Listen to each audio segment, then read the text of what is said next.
নাম মুস্তফা।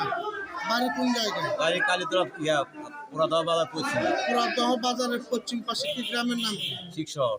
শিখ শহর গ্রাম, দরবস্ত ইউনিয়ন। আসলে আপনি এখানে কি জন্য আসছেন? আমি আজ এই খেয়ে গিয়ে কাঠ তোলাতে চাউল তোলাতে চাউল তোলার জন্য? কিসের চাউল? দিয়েছে। দিলীপের চাউল, হ্যাঁ। বিজিবির চাউল, BGB ঈদ উপলক্ষে যেটা দিচ্ছে। হ্যাঁ। আসলে আপনি চাল কি জন্য নেন, কি করেন? আমি পবিত্র খাওয়ার জন্য নিয়ে পবিত্র খাওয়ার জন্য। কতগুলো পবিত্র আছে আপনার? 50 টাকা 50টা পবিত্র। কতখানি চাল লাগে আপনার পবিত্রের জন্য? ম্যাক্সিমাম খিলে হতে 1 কেজি করে লাগে 1 কিলো 1 কেজি করে লাগে। লাগে, প্রতিদিন 1 কেজি করে লাগে। তো কতখানি করে কিনেন?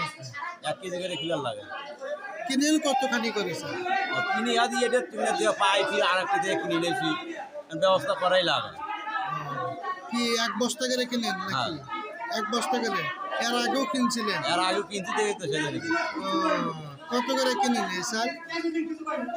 এটা মূল্য যা দাম সেই দামই কিনছি। যা কত করে কেনেন আপনি কেজি? 25 টাকা না 30 টাকা? 25 টাকা। 25 টাকা করে কেজি কেনেন। আচ্ছা, এই চালটা কি মানুষ খায় না নাকি? খাই তো। মানুষও খায়? হ্যাঁ। তা আপনি পবিত্র খাওয়ানোর জন্য কিনেন? আমার আছে ওই যে কিনে আমি পবিত্র খাওয়া। চালের মান মনে হয় খুব একটা ভালো নয়, তাই না না? চালের মান খারাপ হয়ে আচ্ছা।